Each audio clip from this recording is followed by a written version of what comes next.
So today we're going to be installing the NDRF coilovers from AST right here, straight from Holland. And you know this is going on Meg's car, the NDRF. And what better way to unbox this than with the guy who actually produced this for us. So my friend Cohen right here, he is the head honcho person at AST Moton. Hey guys, how are you? So he is actually, well, what is your job at AST? I'm CEO at the company. Just the CEO.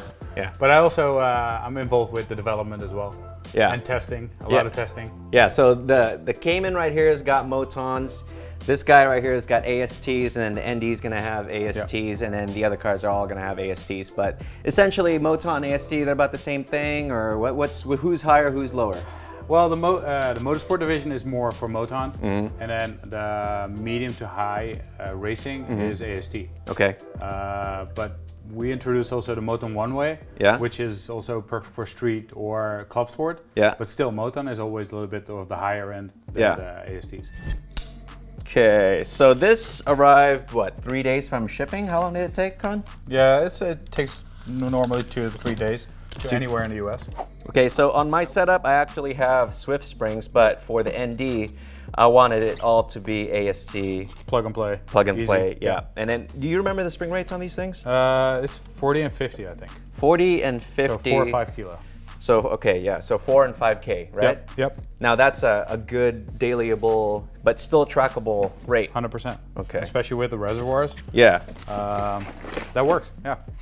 Now, we already know that these are 50 and 40, right? 5 and 4K. Yep. What's factory? How much stiffer is this from factory? This one is 15 to 20% more stiff than the OEM setup. Okay. And especially, she wanted to have a comfortable drive still, but still a little bit sporty, and she'll be able to track it. Right. And this is perfect. This works. Okay, but if you wanted to order a kit like this, but you're only doing a track day at a local speedway that's super smooth, what would you recommend on a Miata? It kind of depends on the rest on the modifications, but if your car is stock, I would go for like a 70 in the front and then an 80 or 90 in the rear to make it a little bit oversteering. Yeah. Because I know that the ND is understeering from stock, so it's more safe for the people that are driving on the street. Right. But on the track, you would like to have it stable or a little bit oversteering. Yeah. So with a stiffer rear spring, you might create a little bit more oversteer.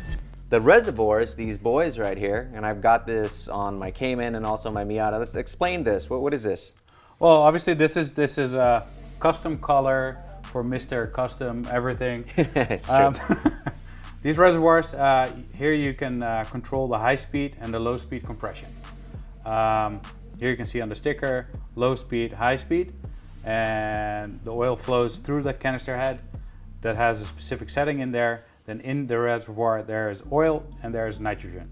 18 bar is what we use. You can also tune that, so if it's still a too stiff setup, you can tune the nitrogen. Take some out. Yes. Okay. If you have this exact same setting on the shaft, without reservoir, it would be softer because the oil will flow just here. Right. But now the oil needs to come out of here, all the way through the quick disconnects, and now go all the way through the canister head into there. Right. So your oil flow is a lot longer, and it's limited, or it's restricted. That's the better word for it.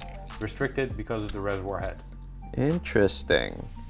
Okay, that's good to know. And then the added fluid capacity also helps with cooling. Yeah, in temperature, yeah. Okay. And then it's funny that you showed this. There's a small sticker on here, and it says do not over tighten. And that's because our tolerances inside are so super tiny that if you clamp this platform too hard, it might stick the piston inside. Yeah. So you don't want to over tighten that. Yeah, that's for sure. And I've had a lot of experiences with stuff like that before. But see, look, check this out. If you guys come closer here, this collar is super cool because you don't need 2 spanner wrenches or anything like that. You just undo this little cap screw right here, cap bolt, and you can adjust your height. This is kind of loaded, but you get what I mean, right? And then once you're done, you just take your Allen wrench and you tighten it. But like what Kona is saying, you don't want to over tighten it. Just enough until it's snug, and then maybe give it some, and that's it. Because if you overdo this, like he says, the piston inside, you can squeeze it, Yeah. and then you'll have issues later. Then your damper would not go beyond this point. Right. The inside. The Yeah. piston. And like he said earlier, the damper reservoir right here, this isn't factory. This is actually for a different line. And I always tend to order custom things and he just puts up with it. So I'm just like, hey, make it silver. And then on my car, it's red. And then on this guy, it's just the gold, right? Yeah. Yeah. Yeah. So can people order custom colors? Rather not, but yeah, they can. You just pay for it. Yeah. And that's it. And then explain this guy right here. What in the hell is this? Can you come closer? Nana, look at this. What is this? This is a Staubli quick disconnect. Yeah. It's the best quick disconnect in the market you can find. It copes with a lot of pressure because there's 18 bar on there, so there's a lot of pressure in there. Right. You can open it up and then install it easier. You don't have to make holes the size of the reservoir to install it. Exactly. So this is the same setup I have on my, like I said, my Cayman and my Miata. Instead of drilling a giant hole to fit this within like the chassis or the wall or like the wheel well, you only have to make, you know, what is this, half-inch hole right here. Yeah. All right. And the funny thing is, I know I'm going to take this off because I'm just going to show you guys how it comes off. And that's it. It's not that scary. But putting it together is a different game. is another story. Yeah. I know. And I've actually showed him this clamp thing that I have for woodwork. And I just clamp it right here, and I just clamp it down. And it's easy. But watch this in real time. I'm going to try to push it together. You ready? This is going to be funny.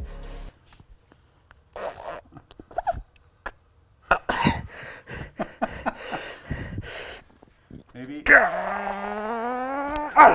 There you go. Oh, you got it.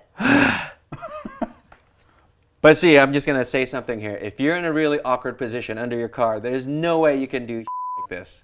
All right, because especially inside the Cayman, I was so pissed, dude. I'm like, who the hell needs to make it this tight? But again, these things are basically like dry brake, right? Like there's no leaks, nothing comes out, so they need to be that tight. So well, the original were designed and used in suspension, so you can swap out reservoirs. Oh, really? During race, you can have a different reservoir with a different setting. Oh, that's cool. Yeah. Yeah. So if you're on a bouncy track, Yeah. you'll use a different reservoir. And just go. Yeah, you just plug it in. So cool. Kind of similar to like, I think MotoGP's got something similar with their calipers, right? Brake lines and stuff. Yeah. So you can take out the whole hub and everything with the caliper. Wow, this thing is so badass, but it's so expensive. That's a fact. So this isn't standard with your kits, but you can order it separately. Yeah, we have a couple kits that are standard with it in the Moton suspension line. Yeah. And that's because otherwise you cannot install it. Yeah.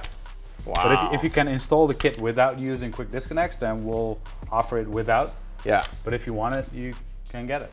So the top hats right here come with the 5300 set. I think they also come with the 5200, but they are optional on the 51. Correct. Yeah, all 52, 53 includes springs and top mounts and everything, where the 5100s, they have the option. You can choose just top mounts fronts or just the top mounts rear or both or none. These are some fancy top mounts. Yeah. Explain these things. Well, you see a lot of top mounts on eBay, cheap, and they use different materials. They use different pillow bowls. Our pillow bowls, they come from Japan. The reason for that is because these are the only ones that are fail-proof. We've tested so many different ones and they're all making noise after a while. Right. And these are fail-proof. We've seen cars crashing and rolling and whatever, and then the ball would always be intact. Wow. So that's the reason why they're more expensive than others, but you get what you pay for. So what if I order a 5100 set and I'm like, well, you know, I don't have enough money for the top hats or top mounts. What are the drawbacks of running the factory one? More compliance? It's not a drawback. It's just different. You have more movement in the car. Normally, because it's rubber, right? Yeah, Typically? OEMs, they have rubber. Yeah. Or PU is what some of them use now. But most of them are rubber, and it gives more movement in the car. The last thing we're going to talk about here is the helper spring positioning and where to put it, because some people are curious, like, hey, how come you have it on top on mine, and you know, when you Google it, it's on the bottom? It really depends, and he's going to explain. Well, where do you put it? I'll explain a little bit here if you film here. So it depends on where the platform is and the end of the helper spring.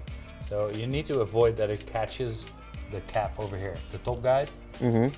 If it can catch there, then swap it around. Right. Also, this is a 20 Newton helper spring, but we also have a 1 Newton helper spring. If you use a 1 Newton helper spring with a super heavy mainspring, the spring's weight might already push down the helper spring, and you don't want that. So then you put the helper spring on top. Yeah. Still clear? Yeah. Yeah. Pretty much. So what you're saying is if your helper spring's too weak, like the slinky type, and your spring's too heavy up here, your main spring, it's going to drive that helper spring down. It's going to defeat the purpose of helping. And then it will make noise and rattle. Exactly.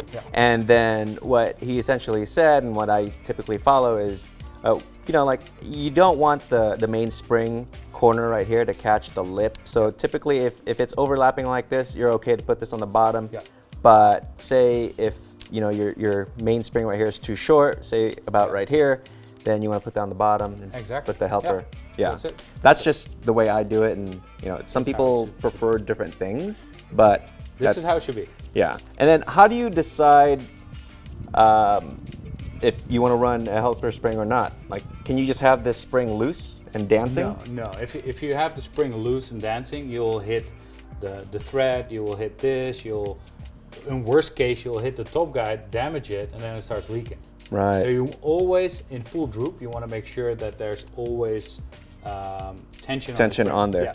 So not just loose. Yeah, exactly. And what do you think about bump stops? Should you run bump stop? Should you always let it? Okay, so you don't want to take it out to have that maximum slammage. No.